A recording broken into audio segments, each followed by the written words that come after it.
Bonjour à tous, on se retrouve pour cette nouvelle vidéo. Alors là, comme vous avez pu le voir sur les images au drone, on est en train de semer les colzas, donc c'est mon frère qui est en train de les semer. Il en avait semé la semaine dernière, donc pour vous quand vous allez voir la vidéo, ça fera une dizaine, un peu plus de 10 jours. Donc ceux-là, ils sont levés, ils ont été semés dans la fraîcheur. La semaine dernière, il y a eu pas mal d'averses, plus ou moins concentrées sur certains endroits. Pour la ferme, on a autour de 40 mm, 40 ou 50. Et une dizaine de kilomètres, on en avait une vingtaine. Mais c'est suffisant pour faire lever les colzas, donc ça c'est déjà un super point positif. Ça part déjà mieux que l'année dernière pour la campagne 2023. Donc moi du coup, je suis en train de semer donc avec le combiné les raies gras en dérobé pour l'ensilage pour les vaches laitières. Alors pourquoi je le sème avec ce semoir là? J'aurais pu prendre le semoir à disque. En fait, on a brassé qu'une fois devant, on a mis qu'un coup de déchaumeur à dents. On avait commencé à rebrasser, mais après ça s'est mis à mouiller. Et en fait, si on rebrasse, on va réassécher le terrain. Donc là, on passe avec l'air rotatif. L'air rotatif fait du garé quand même par rapport au semoir à disque. Donc là, ça permet de faire le garé par rapport au semoir à disque. Et d'avoir passé quasiment qu'un coup de déchaumeur à la suite des blés. Voilà, donc là, je vais faire un mélange dans le container. Et là, je vais mettre du raie gras et là, on a du trèfle. Le trèfle, on le met surtout, c'est parce que c'est déclaré en SIE, donc surface d'intérêt écologique au niveau de la PAC. Et pour que ça passe là-dedans, il faut qu'il y ait deux cultures en gros. Il faut qu'il y ait un mélange, on ne peut pas y avoir qu'une culture. Le trèfle, c'est pas qu'il pourrait pas être intéressant, mais c'est qu'en fait, comme nous, on apporte de l'azote sur les raies gras, le trèfle, il supporte pas. Il crève en fait. On apporte 140 unités sur les raies gras et le trèfle, il supporte pas cette dose d'azote là. Donc on le met, en gros, c'est pour respecter la loi qu'on le met. C'est comme ça, mais voilà. Donc allez, je fais le mélange, je vais mettre tout ça dans le container, je vais brasser à la pelle et puis après je remettrai ça dans le semoir.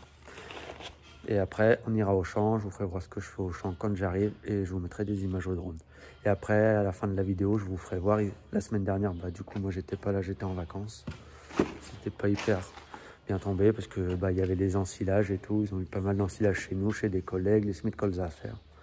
Mais bon, c'est comme ça, c'était comme ça. Et je vous ferai voir et puis je vous ferai un petit peu le bilan des ensilages, ce qu'on en a pensé, le tonnage. Et puis voir les stocks, si on va en avoir assez ou pas pour l'année.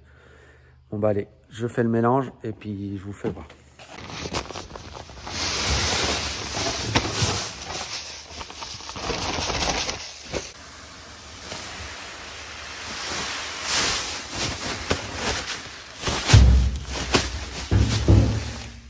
Bon là, je viens de récupérer une pelle pour brasser hier. Enfin là, on est mardi. Hier, j'ai été à l'ensilage chez des collègues. Là, il restait une matinée à faire. Ça a mouillé 3 mm. On a foutu le matériel dans un état. Ça a juste plu pour que ça colle aux roues. Heureusement, j'avais pris la 2 essieux et pas la 3. C'était un champ en pente. Avec la 3 et la 3 essieux avec le 720, j'aurais jamais pu monter.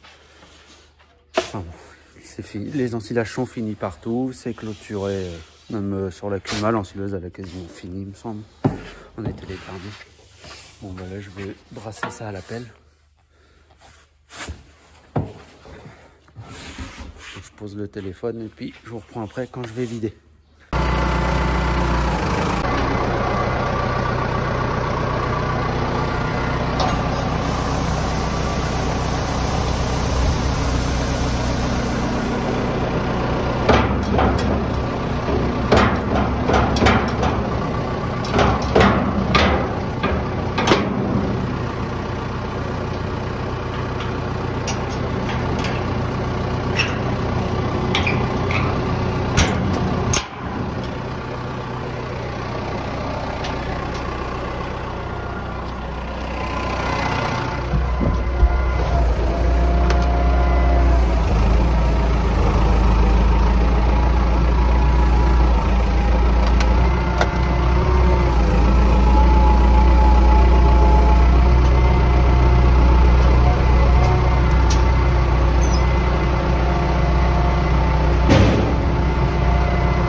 du coup on profite vraiment que ça a mouillé pour semer. C'était pas prévu qu'on sème tout de suite à la base, mais quand ça pleut, faut qu'on en profite. Parce que bon, on était déjà en train de se poser la question de savoir si on allait pouvoir arroser, sinon pour les faire lever.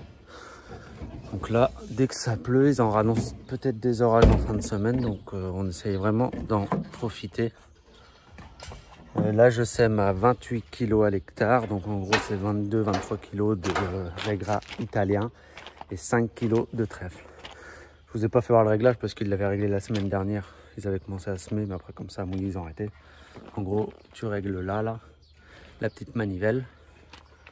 Pour faire un test de débit, tu enlèves ça, ça ouvre la trappe, tu mets une bassine dessous, tu tournes la roue 50 tours de roue, ça te donne le poids pour 0,1 hectare. Après, tu remultiplies, puis ça te donne le poids que ça fait à l'hectare. Et puis après, si tu es trop haut, tu tournes la manivelle pour baisser. Si c'était pas assez, tu augmentes. Voilà comment se règle ce semoir, c'est tout con. Voilà, bon allez, on va au champ. C'est à côté de la ferme. J'ai pris le 724 du coup.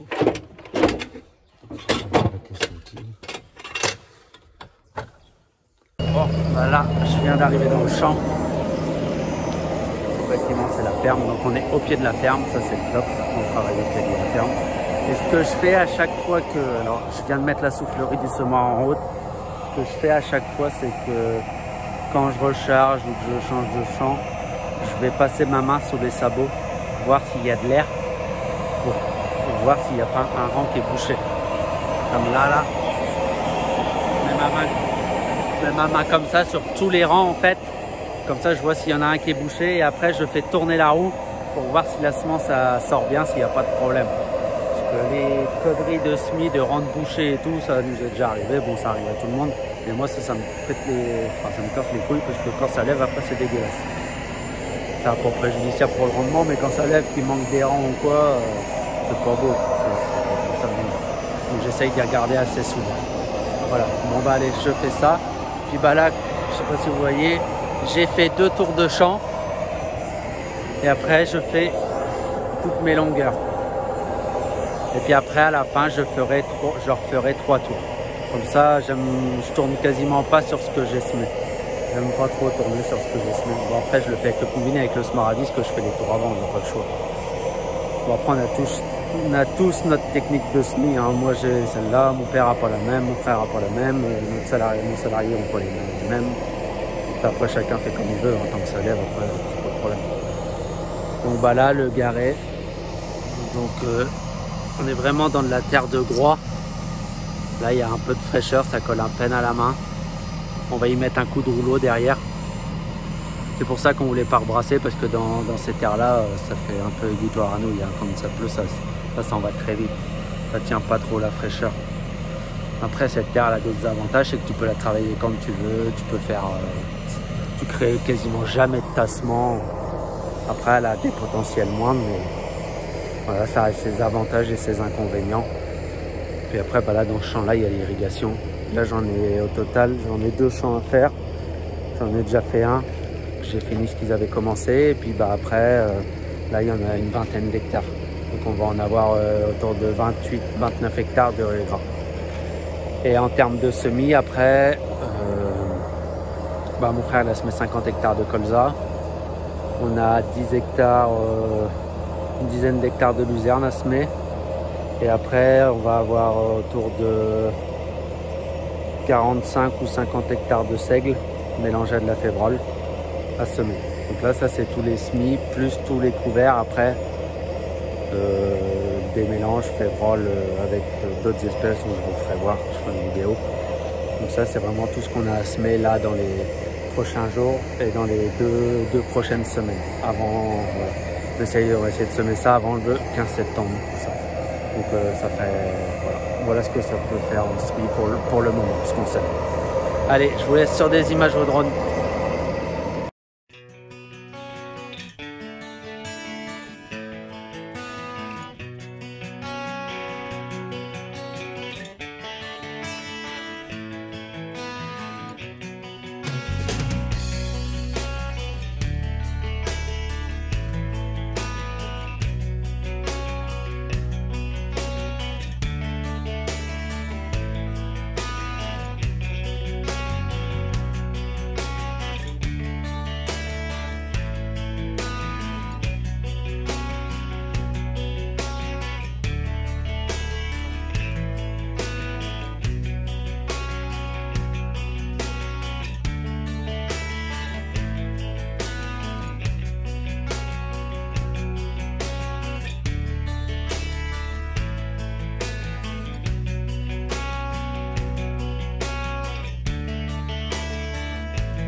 Bon et bien, le chantier est terminé, le champ est fini. On est en train de, je sais pas si on voit dans le fond là-bas, il y a mon doigt en train de passer le rouleau pour appuyer le terrain. Un truc qu'il va falloir qu'on règle là sur le rouleau, c'est les curettes, parce que là il est sacrément encrassé le rouleau.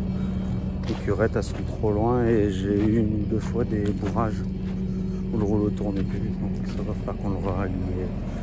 Là va falloir qu'il sèche pour qu'il se décrotte, pour qu'ensuite on puisse le régler. Je vais vous faire voir un truc aussi de l'autre côté du chemin.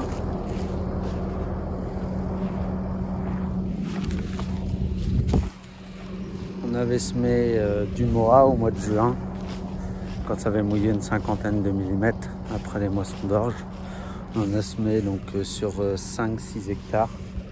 On s'était dit, bah, si avec un coup de chance on a de l'eau, on pourra peut-être sortir une vingtaine, 20-30 bottes d'enrubannage. Bah, il a à peu près résisté à la sécheresse, il avait levé. Après tout le temps que ça a fait sec, il n'a pas poussé. Puis là que ça en a remouillé, ça a remouillé. Il a l'air d'être reparti. Donc bon, on verra bien ce que ça donne là fin septembre, si on le fauche et qu'on l'enrubanne. Voilà, c'est un peu de la culture opportuniste. On a dit on va essayer, on verra bien, c'est pas un gros risque. Hein. Puis si on peut toujours mettre 20-30 bottes de foin pour les génisses à l'ombre, bah, ce sera toujours ça de prix. Allez, moi je vous explique après les ensilages, là ce qu'ils ont fait, et puis on va aller voir le tas. Bon, alors là on se retrouve du coup alors pour le maïs ensilage. Donc là derrière moi on a rempli un silo de maïs. Ça faisait peut-être bien au moins 10 ans qu'on n'avait pas mis de maïs ici. C'est souvent un hangar, c'est des vieux hangars qui étaient historiquement sur l'exploitation. Alors pourquoi on a mis du maïs ici, c'est qu'en fait on nous avait proposé d'ensiler du maïs semence qui n'avait pas fécondé du tout. Il y avait 0 grain sur la bobine. Donc le producteur qui est pas très loin qu'un voisin, nous on a un bassin où il y avait du maïs semence. Et même nous avant, il y a 2 ans, on faisait du maïs semence, mais on a arrêté il y a 2 ans. En fait, bah, le maïs, il n'avait pas fécondé, il y avait 0 grain sur les bobines. Donc voilà, c'était soit il broyait, ou il nous avait demandé si ça nous intéressait. Donc nous, comme on était un peu court au niveau des foins, on n'aurait pas eu de mal à nourrir les bêtes, hein, mais on n'avait pas trop de foin. Donc on a décidé de le prendre. Donc du maïs sans grain, ça sert strictement à rien de le donner à des vaches laitières. Parce que ça fait comme si c'était du foin. Hein. S'il n'y a pas de grain pour les vaches laitières ou même pour de l'engraissement, c'est 0, quoi. Ça ne sert à rien. Donc il y en avait 18 hectares. Donc on a ensilé ça. Et puis du coup, bah, ça nous fait un peu plus de stock. Hein. Ça permet de remplir ce silo. Bon et ben là on est devant le dernier tas qu'ils ont fait quand j'étais en vacances. Donc tas d'herbe dans le milieu, tas de maïs là-bas, hop.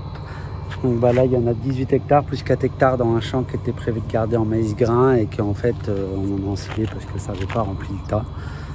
Donc c'était dans des argiles, donc le stade était encore bon. Bon bah niveau rendement plutôt décevant, surtout dans l'irrigué. Normalement, avec 18-19 hectares, on aurait dû réussir à remplir le silo. Là, il en a manqué 4 hectares. Donc, ils étaient assez hauts, mais ça manquait de volume. Donc, bon, avec le sec qu'on a eu, l'irrigation un peu diminué. Et puis, bah, en fait, voilà, avec les chaleurs, l'irrigation a plutôt maintenu la plante verte plutôt que de la faire pousser. Voilà, donc on est plutôt dans la continuité de l'année avec des rendements en baisse, que ce soit sur les céréales, sur les fourrages. Ça baisse, mais voilà. Bon, bah, on en a ensilé au total peut-être 7 ou 8 hectares de plus qu'une année normale. Voilà. Nous, on veut remplir toujours les 2 tas à fond. Comme ça, à la fin, on a toujours 4 mois de stock d'avance. Ça, c'est primordial et c'est mieux. Nous, c'est ce qu'on veut. Il nous faut ça. Donc voilà un peu pour le bilan de ces ensilages. Hein. Et je voulais aller du coup aussi vous faire voir un truc de la méta pendant que je suis à côté. Donc bah, la méta, ça suit toujours son cours, hein, ça tourne à pleine balle, ça s'arrête pas souvent. Donc là je vais vous faire voir, on avait eu une panne sur un agitateur dans la fosse de stockage, un petit agitateur, parce que dans la grande fosse c'est des grands paddles, des grands brasseurs, et en fait on a un agitateur qui a grillé. Voilà. Donc Voilà, vous le voyez bien, l'agitateur hein, dans la merde. Plein de merde. Donc pourquoi il est grillé, on n'en sait trop rien. Donc bon, l'assurance, peut-être qu'elle va marcher. C'est toujours des très grandes discussions avec les assurances. Parce que quand tu les rencontres, à chaque fois ça marche. Souvent ils te remboursent. Mais après, dans les faits, c'est toujours beaucoup plus compliqué. Des discussions, tout, encore et toujours. Des fois c'est lourd et c'est pénible. Si tu ne demandes rien, t'as rien. Là, juste pour vous prendre l'exemple, en fait, la société Agricomp, pour le remplacer, ils nous ont proposé un reconditionné à moitié prix d'un neuf. Pour vous dire les chiffres, on n'a rien à foutre de vous dire les chiffres. Hein. Un agitateur comme ça, c'était 12 000 €. Un reconditionné, c'était 6 000 €. Et nous, notre assurance, la franchise, elle marche qu'à partir de 6 000 €. Donc en fait, si on prenait un neuf, bah, l'assurance nous en payait la moitié. Et si on prenait un reconditionné, l'assurance ne nous payait rien. Parce que la franchise, elle était à partir de 6 000 €. Donc bah, nous, pour être à peu près cohérent, un peu intelligent, voilà, vite fait. On va dire, on peut acheter un reconditionné, puis vous en payez 50%. Donc au lieu de payer 6 000, vous payez 3 000. Et puis nous, voilà, on paye 3 000. Et ben en fait, à la fin, alors je ne sais pas encore si c'est résolu, mais le dernier coup, ils avaient renvoyé un mail qui voulait qu'ils ne prenaient pas en compte du coup, comme la franchise était de 6 000 €. Donc bon, on aurait fait mieux en fait d'acheter un neuf, comme ça au moins eux ils auraient payé et nous aussi, et nous ça nous aurait coûté pareil. Mais bon, bah voilà, c'est toujours des grandes discussions qui sont très lourdes à avoir. Et des fois ils se plaignent qu'on les fait souvent, enfin, il y en a qui les font souvent marcher, mais quand tu veux essayer de leur faire baisser un peu des coûts, là pour l'agitateur, d'acheter un reconditionné au lieu d'acheter un neuf, et bah à la fin ils disent bah non mais dans le contrat c'est marqué comme ça. Bah oui mais bon, on peut aussi être intelligent à certains moments et puis faire des choses en bon uniforme si on va par là. Voilà.